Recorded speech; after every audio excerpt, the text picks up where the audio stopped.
Mr Chair. Mr Chair. I call the Honourable Member Gareth Hughes. Kia ora, Mr Chair. Ngā mihi nui kia koutou. Kia ora. I hope Mr Hague gets his third call because it was a substantive contribution. And what he points out, Mr Chair, is that there are some strong health and safety aspects in this Crown Minerals Bill, which the Green Party supports, but it's the dross, I think Mr Hague called it, the rest of the bill that we're opposing.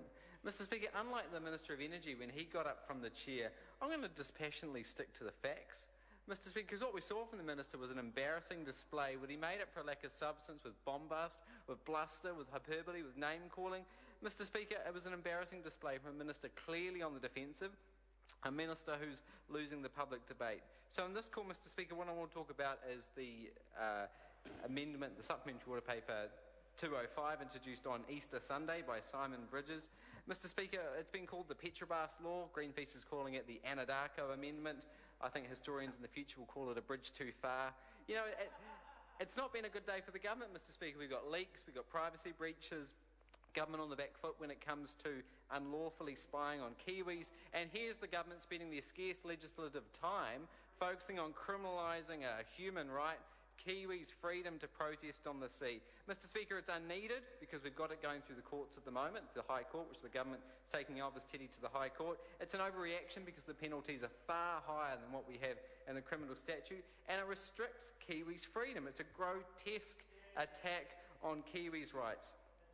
Mr Speaker, in this call, and I know the Greens have a number of calls, and I'd like to apologise, Mr Hague. I've just realised that, in fact, it wasn't his third call, it was only his first. So I hope to hear from him again, Mr Speaker, and I apologise wholeheartedly. But in this call, Mr Speaker, what I want to touch on is why it's a bad amendment, the shocking process we've seen to go through it, and, Mr Chair, what is the real agenda behind it. So first up, it's a bad amendment. This Supplementary Order Paper 205, as Part 1 of this bill, establishes 5 new criminal offences, from damaging and interfering with a structure or a ship, interfering with equipment, interfering with operations, and setting up these new exclusion zones around the vessels. Mr Speaker, it's bad lawmaking because it's targeting one specific activity. It's targeting one specific industry. This quite legitimately opened up the government to accusations. This is laws for one industry, by one industry. It's lawmaking at its worst. What we see is not what Minister Bridges talked about, that the Greens are advocating for more rights for protesters. Mr Speaker, protesters' rights in New Zealand are the same rights as all New Zealanders. It's called the law. What this SOP 205 is doing is setting up specific penalties if you infringe one specific industry. If you do this to the fishing industry, you're not going to face these penalties. It's only if you impact their mates, their oil driller mates who they're trying to bring down to the great waters of Aotearoa. It's bad lawmaking because it's extending police powers to the military and to the Navy specifically. Mr Chair, extending powers of arrest and detention to the military should be used sparingly. It should be used in exceptional circumstances. And what we're seeing here is the government setting up the New Zealand Navy to be a private petroleum security company. We shouldn't be passing laws like this, Mr Speaker, with this amendment.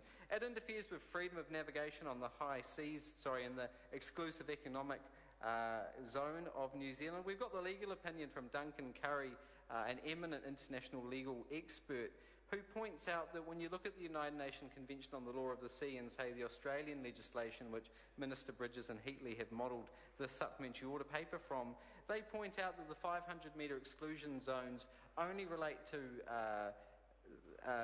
installations and not to vessels. What this SOP doing is rewriting international law to suit one specific industry by having the 500-metre exclusion zone surround vessels. Mr Chair, this is exactly the same type of tactics and dubious legal justifications New Zealand has rightfully questioned when it comes to the Japanese whaling in the Southern Ocean. It's something our governments rightfully challenged when the French tried it at Mururoa, when we sent our frigates to protest their nuclear testing in our backyard. And quite rightfully, it's what our officials criticised North Korea for doing, for making up laws like this on the fly.